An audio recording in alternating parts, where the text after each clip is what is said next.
Mirë se erdhët ujor të dashur në Letra të Rrëfej, jam Diana, do bëj leximin e juaj të radhës. Letrat që kemi para, kemi kalorësin e shpatës,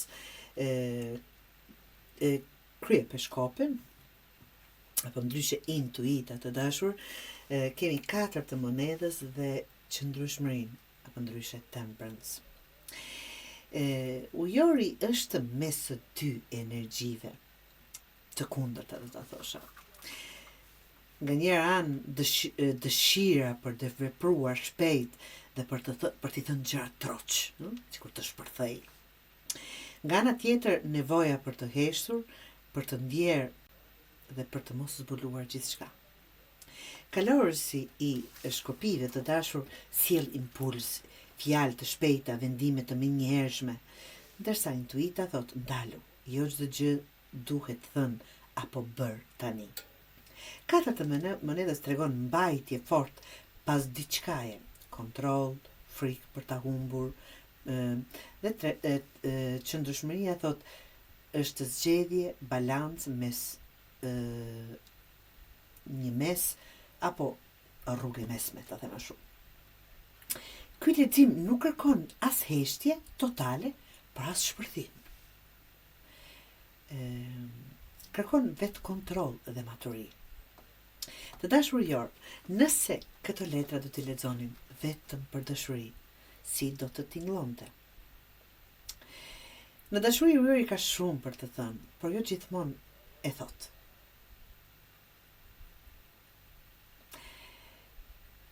Kalorësi i shpatës, fjalë të forta, reagime të shpejta, ndërsa intuita ndjejnë të thella që nuk po shprehen plotësisht. Dhe 4 të monedhës tregon frikë për ta humbur kontrollin, frikë për t'u hapur plotësisht. Dhe qëndrueshmëria thotë se kjo lidhje ka nevojë për dialog të matur, jo për ekstreme. Nëse flet shumë shpejt, dëmton. Nëse hesht shumë, distancon. Balanca është qelësi, të dashur ujor.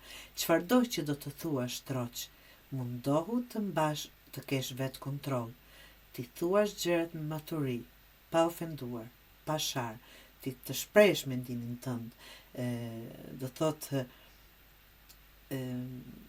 jo të teprosh, por jo të heshtësh, apo se kjo heshtja dëmton apo distancon.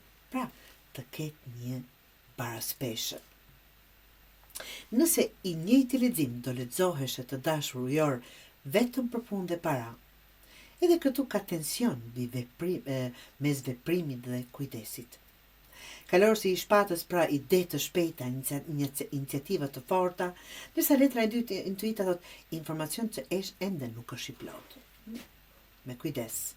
4 të monedhës tregon nevojën për siguri financiare, ndoshta edhe frika nga rreziku.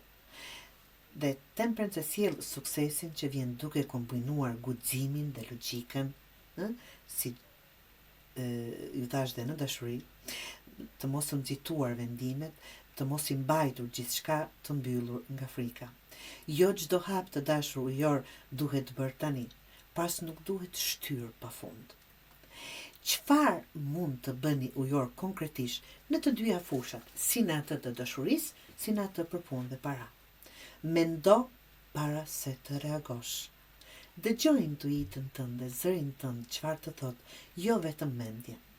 Mos u kap fort pas kontrollit, zgjidh rrugën e mesme. Këshilla që mund t'ju jap të dashur ujor është, fuqia jote nuk është tek shpejtësia, por tek aftësia për ta balancuar mendjen dhe ndjenjen. Kur i bashkon të dyja ujor, vendimet e tua bëhen të sakta dhe absolutisht të qëndrueshme.